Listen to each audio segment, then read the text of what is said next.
Hi everybody, and welcome to today's video. Today I'm going to share with you two simple tips that'll have a massive impact on how your lawn looks this summer.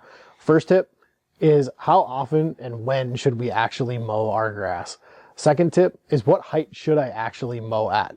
So when you think about when to mow your grass, I realize a lot of people have busy lives and this is probably going to come down to when you actually have time to mow your grass. But what I will say is if you can avoid mowing your grass when it's wet, it'll have a massive impact on the health of your yard overall. Think of it this way. Think of your grass like these noodles. When they're dry, they're standing nice and tall, and all of a sudden that mower blade comes right over the top and gives a really nice clean cut.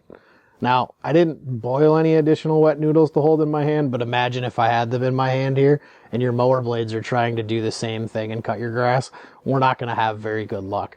In fact, not only are we not going to get the cut that we want, but we're actually going to experience tearing on our grass if you mow it when it's wet. In fact, you've probably seen this in your yard before. After you finish a mow, if you've noticed those white tips at the top of your grass, that's tearing. That's either caused by an improper mowing off too much at one time, or dull blades. We'll talk about all those as the summer goes on, but today, that wet grass, let's avoid it whenever possible. So if you walk out in your yard, you notice any dew on your shoes or it's wet to the touch, let's go ahead and avoid cutting that day, or at least wait until later in the afternoon if possible. Also too, a little tip for you is I try to avoid mowing on days that I've run my sprinkler system. So if I know that I'm going to water on a Tuesday, I'm going to try to cut on a Wednesday. But this simple tip will have a huge impact on your yard. Also too, when actually mowing the grass, think of it this way.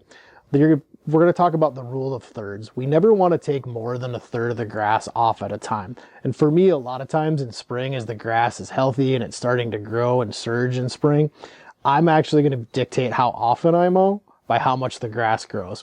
So if we divide this into thirds, we never want to take off more than that third at one time. Same thing, if I cut half this grass off, I'm going to experience that tearing as well. And tearing not only looks bad, but it leaves our grass susceptible to diseases, and that's the last thing that we want in our lawn. When it comes to actually how high we want to mow it, there is a bit of personal preference. Do you want a taller looking lawn or a shorter looking lawn? And believe it or not, you can actually condition most grasses to be higher or shorter depending on how you want it to look. Here in our yard, I actually mow it at about 3¼ inches. And in the Midwest, most people are going to have a tall fescue in their yard, and that's a really great mow height for that grass. So 3¼ inches is a great place to start for those of you in the Midwest, and you can make adjustments as you see appropriate. I will say as the summer months creep in July and August, I will actually go ahead and bump that mow height up to about 3½ inches just to protect it from the heat. But we'll talk about that later in the summer. So let's actually show you on your lawnmower a simple way that you can ensure that you have the right mow height that you need as you head out on your lawn this summer. So let's go ahead and actually get out on the lawn and show you how to set your mower height. So on your standard push mower, open the side door on the mower chute here and use a standard tape measure, slide it right inside, and I'm going to look at the low cut edge of that blade and just measure right up to it and make sure that that's at 3¼ inches. So now that your mow height's set, you're ready to go out and mow your yard. So once again, leveraging these two simple tricks will have a huge impact on the overall health of your yard and will absolutely make sure that your lawn is looking the best after every single cut.